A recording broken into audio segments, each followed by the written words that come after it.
বিহু নাছিলে 25,000 টকা, ঝুমুৰ নাছিলে 25,000 টকা, বাগুৰুম্বা নাছিলে 25,000 টকা, কিন্তু বানত ক্ষতিগ্ৰস্ত ৰাইজৰ মূল্য মাত্ৰ 15,000 টকা। বিহু নাছিলে 25,000 টকা, ঝুমুৰ নাছিলে 25,000 টকা, বাগুৰুম্বা নাছিলে 25,000 টকা, কিন্তু বানত ক্ষতিগ্ৰস্ত ৰাইজৰ মূল্য মাত্ৰ 15,000 টকা। মুখ্যমন্ত্ৰী মহোদয়, আপুনি গম পাইছেনে যে দৰ্জা এখন ভালকে বনাবলৈ হলে 15,000 টকাটো কমেই হ'ব। মুখ্যমন্ত্ৰী হিমন্ত বিশ্ব শৰ্মাই বানত ক্ষতিগ্ৰস্তসকললৈ 15,000 টকাৰ এককালীন সাহায্য দিব বুলি ঘোষণা কৰাৰ পাছতে এনেদৰে উভতি ধৰিছে ৰাইজৰ দলৰ সম্পাদিকা মমী ৰায় চৌধুৰীয়ে। সঁচাকৈ বিহু নৃত্যৰে বিশ্ব ৰেকৰ্ড গঢ়াসকলক 25,000 টকাৰ এককালীন সাহায্য দিয়াৰ সমান্তৰালকৈ ঝুমুৰ বিনন্দিনী আৰু বাগুৰুম্বাত অংশ লোৱাসকলকো 25,000 টকাকৈ এককালীন সাহায্য প্ৰদান কৰিছিল হিমন্ত বিশ্ব শৰ্মা নেতৃত্বাধীন ৰাজ্য চৰকাৰে।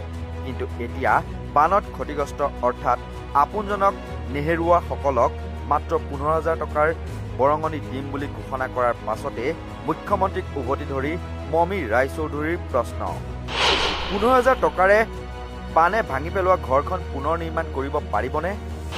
এটা ইটাৰ দাম 12 টকা পৰ্যন্ত, 1000 ইটাতে 12,000 টকা, এবেগ চিমেণ্টৰ দাম 500-600 টকা। ৰাইজৰ অৰ্থনৈতিক সংকটৰ সময়ত এয়া সম্ভৱ হ'ব কেনেকৈ? এবেগ চিমেণ্টৰ দাম বৰ্তমান সময়ত 500-600 টকা পৰ্যন্ত, এটা ইটাৰ দাম 12 টকা, 1000 ইটাৰ দাম হ'ব তেতিয়াহ'লে 12,000 টকা, আৰুতো টিনপাত আছে। গতিকে তেনে ক্ষেত্ৰত আপুনি কোনখন মুখেৰে আপোনালোকে শাসনত থকাৰ পিছতো ৰাইজক এই বিপদৰ সময়ত 15,000 টকাৰ কথা ক'ব পাৰে? দিব ওলাইছে কেনেকে? যদি দিব মন নাই নিদিবই, কিন্তু ৰাইজক এনেকে অসন্মান নকৰিব।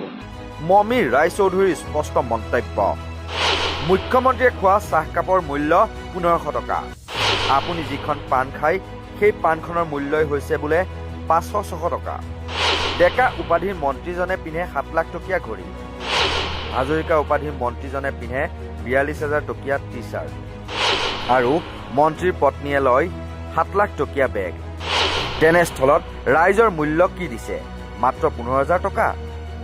এনেদৰেই সামাজিক মাধ্যমত আপলোড কৰা এক ভিডিঅ'ৰ জৰিয়তে মুখ্যমন্ত্ৰী হিমন্ত বিশ্ব শৰ্মাক উভতি ধৰে মমী ৰায় চৌধুৰীয়ে। আপোনালোকে জানেনে তাত কি পৰিস্থিতি হৈ আছে?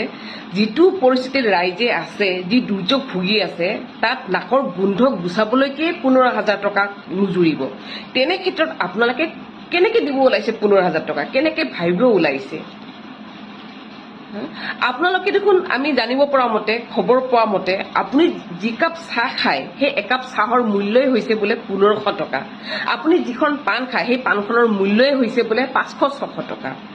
আৰু আপোনাৰ যিসকল মন্ত্ৰী আছে, আপোনাৰ ডেকা উপাধিৰ মন্ত্ৰীজনে পিন্ধে 7 লাখ টকীয়া ঘড়ী, আপোনাৰ হাজৰিকা উপাধিৰ মন্ত্ৰীজনে পিন্ধে 42,000 টকীয়া টি চাৰ্ট, আৰু মন্ত্ৰীৰ পত্নীয়ে হাতত লয় 7 লাখ টকীয়া বেগ।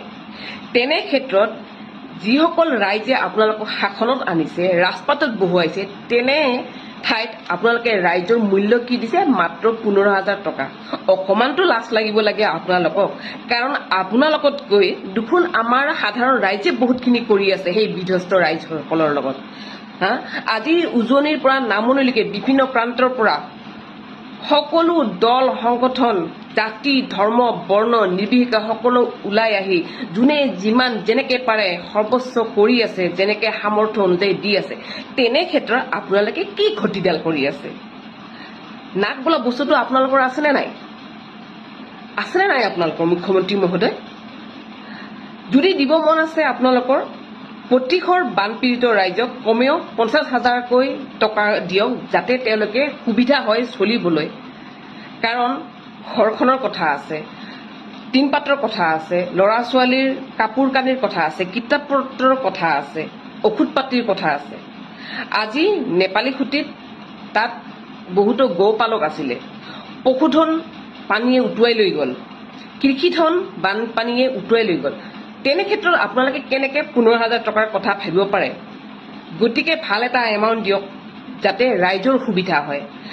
আৰু আমি জানিব পৰা মতে ইতিমধ্যে NDRFৰ হাতত 843 কোটি টকা হাতত জমা আছে, দিয়া হৈছে এইটো বছৰতে আৰু SDRF বাহিনীৰ হাতত দিয়া আছে 16 SDRFৰ হাতত দিয়া আছে 1600 কোটি টকা মানে ইতিমধ্যে জমা আছে গতিকে সেইবিলাক টকা ক'ত গ'ল ক'ত খৰচ কৰিলে আপোনালোকে সেইবিলাকতো আমাৰ ৰাইজৰে টকা ৰাইজৰ কাৰণে আহিছে গতিকে ৰাইজক এই বিপদৰ সময় দি দিয়ক তাকে নকৰি 15,000 টকা কোনখন মুখে লৈ ক'ব আহিছে দিলে ভালকে দিয়ক নিদিলে নাই মুঠৰ ওপৰত বানত ক্ষতিগ্ৰস্তলৈ 15,000 টকা প্ৰদান কৰি নাটক নকৰিবলৈ সকীয়াই দিয়ে মমিৰ ৰায় চৌধুৰীয়ে